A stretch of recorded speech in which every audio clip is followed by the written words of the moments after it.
35 ஆண்டுகளாக பல டாக்டர்களை உருவாக்கிய பிரகாஷ் இன்ஸ்டிடியூட்டின் நீட் ரிப்பீட்டர்ஸ் கோர்ஸ், டே ஸ்காலர்ஸ் மற்றும் ரெசிடென்ஷியல் புரோகிராம். உங்கள் வெற்றியை உறுதி செய்யுங்கள்.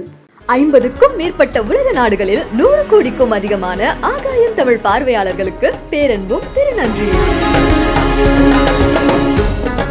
உலகெங்கும் வாழும் ஆகாயம் தமிழ் நெஞ்சங்களுக்கு கிறிஸ்டியின் அன்பு வணக்கம். நம்மோடு அரசியல் விமர்சகர் திரு ஐயநாதன் இணைந்திருக்கிறார். வணக்கம் சார். வணக்கம். இருக்கீங்க சார்? நல்லா. இப்போ தாவேக்காவோட 2வது மாநாடு, அதை எப்படி பார்க்குறீங்க? ஏன்னா ஒரு பெரிய வரவேற்பு முதல் மாநாட்டுக்கு இருந்துச்சு.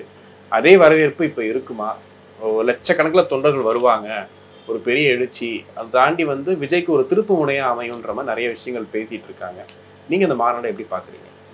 ஒரு 10 மாத காலம் அக்டோபரில் நடந்த இந்த மாநாட்டுக்கு பிறகு, விக்கிரவாண்டி மாநாட்டுக்கு பிறகு 10 மாத காலத்தில் என்ன செஞ்சுருக்கு தாவேக்கா? எது நம்பிக்கை ஊட்டியிருக்கும் அப்படின்னு நீங்கள் எடுத்துக்கிட்டிங்கன்னா ஒன்றுமே கிடையாது. விஜயனுடைய செயல்பாடு, கட்சியினுடைய செயல்பாடு ஒன்றுமே கிடையாது. அப்புறம் எப்படி எதிர்பார்ப்பு அவருக்கு உண்டாயிருக்கும்? ஸோ விஜய் என்ன நினைக்கிறாரு அப்படின்னா, தன்னுடைய பலம் அப்படின்றது அவருடைய ரசிகர்கள், அதில் ஒன்றும் இருவருப்பட்ட கருத்து இல்லை. அந்த ரசிகர்கள் அப்படியே மாறா மனநிலையோட விஜய் எது செஞ்சாலும் அப்படியே ஏற்றுக்குவாங்களா? மனிதனுடைய சிந்தனை ஒரு கணமும் வளரக்கூடியது. இன்னைக்கு ரசிகனாக இருக்கிறவன் அடுத்த வருஷம் ரசிகனாக இருக்க மாட்டான். நல்லா நீங்கள் கவனிக்கணும். ரஜினியெல்லாம் பின்வாங்கினதுக்கு அது ரொம்ப முக்கிய காரணம். ஏன்னா அரசியல் அப்படின்றது ஒரு பெரிய நீரோட்டம், ஆறு ஓடிக்கிட்டே இருக்கும். ஒரு கட்சின்றது ஒரு படித்துறை, அவ்வளோதான். ரைட்டுங்களா? உங்களுக்கு எல்லா நிலையிலையும் கட்சியை காப்பாற்றிக்க தெரியணும். அப்படியெல்லாம் எதுவுமே இல்லை. இவர் ஒரு ஆக்டிவாகவே இல்லாத ஒரு கட்சி 8 மாதத்துக்கு அப்புறம் இன்னொரு மாநாடு கூட்டுது. ஆக்டிவாகவே இல்லை. அப்போ அதில் எப்படி நல்லது நடக்கும்? ஆக்டிவாக இல்லைன்னா எதை சொல்கிறீங்க? செயல்பாடு, போராட்டம், கட்டமைப்பு, மக்கள்கிட்ட போனது எதுவுமே கிடையாது. ஒரு தாவேக்கா கூட்டம்னு ஒன்று நடந்திருக்காங்க உங்களுடைய ஏரியாவில். இங்கே ஒன்று பண்ணாங்க, நேராக கோயம்புத்தூரில் ஒன்று பண்ணாங்க, அவ்வளோதான். அந்த இடத்துல பேசுகிறவங்களாம் எப்படி பேசுகிறாங்கன்றது உங்களுக்கு தெரியும். தமிழே பேச தெரியாத 2 பொதுச் செயலாளர்களை வச்சுக்கிட்டு நீ எப்படி கட்சியை நடத்துவீங்க? மாலை வணக்கம் அப்படின்ற ஒரு வார்த்தையை சாதாரணமாக சொல்ல தெரியாத, நான் கிண்டலுக்காகலாம் நான் சொல்ல வரல, எனக்கு அது பழக்கமும் கிடையாது, யாரையும் அப்படி தாழ்த்த வேண்டிய அவசியமும் இல்லை. இதெல்லாம் ஃப்ளோவில் வர வேணாவா? அப்போ நீங்கள் என்ன கட்சி நடத்துறீங்க? அது ரசிகர் மன்றம் வேறங்க, அது வேற. அதனுடைய பலாபலன், நீங்கள் அதனால் பலன் அடையிறது, உங்களால் அவங்க பலன் அடையிறது, அதெல்லாம் வேற. அது ஒரு உணர்ச்சி, அரசியல் கட்சி உணர்வு. இதை நீங்கள் ஊட்டவே இல்லை விஜய். அவர் பாட்டுக்கு உட்காந்துட்டு இருக்கிறாரு, ஏதோ நடுவில் வராரு, ஏதோ ஒரு டைலாக் அடிக்கிறாரு, இப்போ போயிட்டுறாரு, அவ்வளோதான். பதிலே கிடையாது. பல விஷயங்களுக்கு அவருக்கு அறிக்கையே கிடையாது, பல விஷயங்களில் ரியாக்ஷனே கிடையாது. அப்போ அந்த கட்சி எப்படி செயல்பட்டணும்னு நினைக்கிறீங்க நீங்கள்? எங்கள் அப்பா தான் அவர், என்னைக்காச்சும் ஒரு நாள் வீட்டுக்கு வருவார் அப்படின்ற மாதிரி. அவர் அப்பா அன்றாடம் வரணும், பார்க்கணும், பிள்ளைங்களோட பேசணும், 4 இடங்களுக்கு கூப்பிட்டு போகணும், அதான் அப்பா. மாதத்துக்கு ஒரு முறை வருவாருங்க எங்கள் அப்பாரு அப்படின்னா என்னது அது? இல்லை, இப்போ தென் தமிழகத்தில் மாநாடு நடக்குது மதுரையில். இப்போ ரீசெண்டாக கவினோட அந்த விஷயத்த நீங்கள் கேள்விப்பட்டிருப்பீங்க. ஸோ அதுக்காக விஜய் அவர்கள் எந்த ஒரு குரலும் இல்லை, எதுவுமே பேசலை. அதை கோட் பண்ணி அங்கே பேசுவார், அது முக்கியமான எதிர்பார்ப்பாக இருக்குன்னு சொல்கிறாங்க. அந்த மாதிரி இது வரைக்கும் பேசாமல் விட்ட எல்லா விஷயத்தையும் மொத்தமாக அங்கே பேசுவாருன்னு நினைக்கிறீங்களா? இல்லை, அது வரைக்கும் அந்த இஷ்யூ காத்துட்டு இருக்குதா? இல்லை, இவர் பேசுகிற ஒன்று ஏதாவது மாற்றம் ஏற்பட்டுடுமா? நீங்கள் உங்களோட மைலேஜ் எடுக்க போகிறீங்க, அது எல்லாருக்குமே தெரியும். நீங்கள் போகிறது, காசை கொடுக்கறது, அப்படி அரவணைக்கிறது, இதெல்லாம் எம்ஜிஆர் காலத்துலேருந்து நடந்துட்டு இருக்கிற விஷயம் தானே. அஜித் கொலை வழக்கும் அங்கே தான் நடந்திருக்கு. அதான் சொல்ல வரேன். இதெல்லாம் நீங்கள் போய்ட்டு ஒரு மைலேஜ் எடுக்க போகிறீங்க, உங்களுக்கான மைலேஜ், அவ்வளோதான். இதில் ஒன்றும் பெரிய மாற்றம் கட்டலாம் ஏற்படப்படாது. அவர் அரசியல் கட்சி நடத்துறாரு, அதுக்காக இவர் வராரு, காசு தராரு, போகிறாரு அப்படின்னு சொல்லுவாங்க. இவருடைய ஆட்கள் விக்கிரவாண்டி மாநாட்டுக்கு இறந்து போனவங்களுக்கு இவர் எவ்வளோ கொடுத்தாரு? எந்த குடும்பத்துக்கு போனார்? இவங்க வீட்டுக்கெல்லாம் போகிறாருன்னா அவங்க வீட்டுக்கும் போகணும்ல, போனீங்களா? அதனால விஜயனுடைய பார்வைன்னா என்னன்றதுலாம் வேற எங்கேயாது. இல்லை, இவ்வளோ கூட்டம் கூடுதல் சார். இந்த கூட்டத்தை வச்சு சார், இந்த கூட்டம் கூடுதுன்னா அந்த கூட்டத்துக்கு ஒரு எதிர்பார்ப்பு இருக்குது. அந்த எதிர்பார்ப்புக்கு நீங்க என்ன ஈடு செஞ்சிருக்கீங்கன்றதான் அது நீங்க அது ஒரு பவரை மாற்றணும் இல்லையா? நான் அதான் கேட்குறேன். இப்போ ரசிகர்கள், தொண்டர்கள் அப்படிங்கிறதெல்லாம் பார்த்துட்டோம். இப்போ இவ்வளோ கூட்டம் கூடுது, அவரை நம்பி தான் வர்றாங்க, இவ்வளோ பேர் வர்றாங்க, பேசுகிறாங்க, பண்ணுறாங்க. அப்படின்னும் போது அவங்களுக்கு பதிலுக்கு விஜய் அவர்கள் சரியான எதிர்பார்ப்பை பூர்த்தி செய்கிற மாதிரி சில விஷயங்கள் பண்ணுறாங்க. என்ன நடந்துச்சு 10 மாத காலத்தில் சொல்லுங்க. நடக்காத செய்கிறாரான்னு கேட்டால் நம்ம என்ன பண்ண முடியும்? அவர் தானே செஞ்சுருக்கணும். எதுவுமே செய்யலையே அவர். ஆனால் பெரிய எதிர்பார்ப்பு இருக்குல்ல சார் அவர்கிட்ட. ஏங்க எதிர்பார்ப்பு இப்போ அதே மாதிரியா இருக்கும். நான் சொல்ல வரேன், சிந்தனையில மாற்றம் இருந்துகிட்டே இருக்கும். எதிர்பார்ப்பு மட்டும் மாறாமலா இருந்திருக்கும்.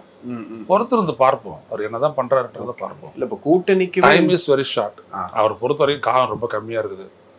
அவருக்கு எதிரான சோதனைகள் நிறைய இருக்குது. அவர் இதெல்லாம் திட்டமிட்டு இருக்கிறாரான்னு எப்படின்றது ஒன்றும் தெரியல. அவருடைய கட்சியை பொறுத்த வரைக்கும் ஹாலோ போல் ஒன்றும் இல்லை. தாவேகா அப்படின்றது ஒன்றுமே இல்லாத கட்சி. நான் சொல்கிறேன், அமைப்பு ரீதியாக, கொள்கை ரீதியாக, திட்டங்கள் ரீதியாக, செயல்பாடு ரீதியாக ஒன்றுமே இல்லாத கட்சி தாவேகா. ஆனால் விஜய் அப்படின்றவர் தலைவர் ஆகிறாரு, முதல்வராக ஆசைப்படுறாரு. இதனால தான் இன்னைய நிலை. ஓகே, இதுக்கு மேலே நாளைக்கு என்னன்றதை பார்த்துக்கணும். இல்லை முதல் மாநாட்டில் ஆட்சியிலும் பங்கு அதிகாரத்திலும் பங்குன்னு சொன்னார். சொல்லியும் எந்த கட்சியும் வந்து கூட்டணிக்கு வரல. இப்போ இந்த மாநாடு முக்கியமாக கூட்டணிக்காக சில விஷயங்கள் அவர் சொல்லுவார். டைரக்டாக சொல்ல மாட்டார், சமிக்கைகள் கொடுப்பாரு. இல்லைங்க, அவர் ஜெயிக்கிற மாதிரி இருந்ததுன்னா தான் அவரோட கூட்டணி வைக்க வருவாங்க. விஜய் அப்படின்றதால யாரும் வரமாட்டாங்க. நான் சொல்ல வரேன், விஜய் அப்படிலாம் கிடையாது. உங்க கட்சி ஜெயிக்குமா, உங்க கட்சிக்கு மக்கள் செல்வாக்கு, கட்சிக்கு அந்த ஒரு திராணி இருக்கான்னு தான் யோசிப்பாங்க. மக்கள் அது ஜெயிக்குமான்னு பார்ப்பாங்க. ஜெயிச்சாதான் அந்த கூட்டணிக்கு வருவாங்க. ஒரு சின்ன கட்சி கூட வராது. ஜெயிக்கிற மாதிரி இருந்ததுனா தான் உங்ககிட்ட வருவாங்க. இல்லாட்டி அவங்க ஏன் வரணும்? வரமாட்டாங்க. ஓகே, இப்போ இந்த மாநாடு பெரிய மாற்றத்தை ஏற்படுத்தாது அப்படின்னு சொல்றீங்க. ஏற்படுத்துவதற்கான வாய்ப்புகள் ரொம்ப கம்மி. இவர் வந்துட்டு என்ன பண்ண முடியுன்றதை பார்ப்போம். 10 மாசத்துல சாதிக்க முடியாத இந்த ஒரு மாநாட்டில் அவரால் என்ன சாதிக்க முடியுதுன்றதை பார்ப்போம். சார், எடப்பாடி அவரோட பிரச்சாரம் அதை பார்த்துருப்பீங்க. அதில் வந்துட்டு ஒரு ஆம்புலன்ஸ் வந்து இடையில வரும்போது அவர் பேசினதை நீங்கள் கேட்டிருப்பீங்க. ஆளே இல்லாமல் ஆம்புலன்ஸ் வருது, டிரைவர் அடுத்து பேஷண்ட்டாக மாறிடுவீங்க அப்படிங்கிற மாதிரி பேசியிருந்தாரு. இதை எப்படி பார்க்குறீங்க நீங்கள்? இல்லை, ஒரு எதிர்கட்சி தலைவர் அவருக்கு தெரியாதா? ஆம்புலன்ஸ் ஒருத்தரை பிக்கப் பண்ண போகும்போது சைரன் எழுப்பிட்டு தான் போகும். அது ரோட்டில் போகாது, அங்கே எடப்பாடி பேசுறதுக்காக வேற ஒரு ரூட்லையே போகும். இவர் தான் அதிமுகவினுடைய அது உள் எதிரின்னு சொல்லுவாங்க தெரியுங்களா? அதான் அவர். இவரால் அதிமுக எந்த இடத்துலையும் பெனிஃபிட் அடைய போகிறதில்ல. ஒரு அதிமுககாரன்னு என்னுடைய வார்த்தையை குறித்து வச்சுக்கோங்க. இவரால் உங்களுடைய கட்சி ஒன்றுமே ஆகாது. ஏன்னா இவருடைய பார்வை எல்லாமே தப்பு. இவருடைய போக்கு, இவருடைய மதிப்பீடு எல்லாமே தவறாக இருக்குது. ஒரு ஆம்புலன்ஸ் விஷயத்தை நீங்கள் இது பண்ணணுமா, அதை போக விடுங்க. அந்த இடத்துல சீமானார் தானே, போக விடுங்கப்பா, முதல்ல பேசுறதை நிறுத்துவார் அவர். போக விடுங்கப்பான்னு சீமான் எனக்கு பாட்டுக்கு பல இடங்களில் உதாரணமாக இருப்பார். திடீர்னு அவர் பேசிகிட்டே இருக்கும்போது ஒரு கோயிலில் இருந்துட்டு வந்துட்டு ஏதாவது ஒன்று சவுண்ட் டக்குன்னு பேச்சை நிறுத்துவார். அது முடிகிற வரைக்கும். ஒரு பக்கத்தில் இருக்கிற ஒரு முஸ்லீம் ஓலாம் அப்படின்னா டக்குன்னு நிறுத்துருவார். ஏன் அதெல்லாம் செய்கிறாரு அவர்? மக்களோட நீங்கள் இணக்கமாக இருக்கணும். அந்த ஆம்புலன்ஸ் வந்துட்டு விட்டு உங்களுடைய இதை சீர்குலைக்கிறாங்கன்னு எங்கேருந்து கண்டுபிடிச்சிங்க நீங்கள்? இல்லை கைத்தட்டலுக்காக பேசுகிறாரா அப்படி? இல்லை அங்கே கூச்சல் இல்லை, எதுக்கு வேணாலும் பேசட்டும். அவர் பேசுறதுல உண்மை இல்லைல்ல, அதுதான் ரொம்ப முக்கியம். ஸோ அந்த டிரைவர் உடைச்சிட்டான்ல, அந்த இடத்துல இருந்து அடைச்சதுனால தான் நான் அங்கே போயிட்டு இருக்கிறேன் அந்த பக்கம்ட்டு. ஆம்புலன்ஸும் உனக்காக வழியை மாற்றுவாங்களா? ஆம்புலன்ஸுக்காக கொஞ்சம் நேரம் பேசாமல் இருந்துரு, வழியை விடுங்க. ஆம்புலன்ஸ் போகணுன்னா முடிஞ்சு போச்சு. அதை விட்டுட்டு நான் போகிற இடத்துலலாம் ஆம்புலன்ஸ் வருதுன்னா என்ன அர்த்தம்? சார், இந்த கூட்டணி அதிமுக பாஜக கூட்டணி ஒரு 6 மாத காலம் ஆயிடுச்சு. இது வரைக்கும் எந்த கட்சியும் போய் அந்த கூட்டணியில் சேரலை. அந்த கூட்டணியே ஜெல்லாயிருக்கா அப்படிங்கிற மாதிரி நிறைய விவாதங்கள் நீங்கள் பார்த்துருப்பீங்க. இதை தாண்டி ஒரு பாஜக வந்து இத்தனை ஆண்டுகள் ஆளக்கூடிய ஒரு கட்சியாக இருக்குது, அதிமுக மிகப்பெரிய கட்சி. ஆனால் அதை நம்பி ஒரு கட்சி கூட கூட்டணிக்கு போகலன்றதை எப்படி பார்க்குறீங்க? காரணம் என்ன அப்படின்னு கேட்டிங்கன்னா, முதல்ல பிஜேபி வந்துட்டு தமிழ்நாட்டுடைய உளவியலுக்கு அப்பாற்பட்ட ஒரு கட்சி. அந்த கட்சி என்ன பண்ணிச்சு, ஒரு நெருக்கடி கொடுத்து அதிமுகவை சேர்த்துக்கிச்சுன்றது எல்லாருக்கும் தெரியும். ஸோ இப்போ அதிமுகவுக்கு என்ன பலம் இருக்குது அப்படின்றத போன மக்களவைத் தேர்தல் நல்லா நிரூபிச்சிருச்சு. தென் மாவட்டங்கள் தான் அதிமுகனுடைய கோட்டை. அந்த இடத்துலையே அதிமுக ஒன்றும் இல்லாத போய் டெபாசிட்லாம் எழுந்துருச்சு. ஸோ இதுக்கு மேலே அதிமுகவையும் பாஜக கூட்டணி நம்பி அந்த கட்சியும் உள்ளே வராது.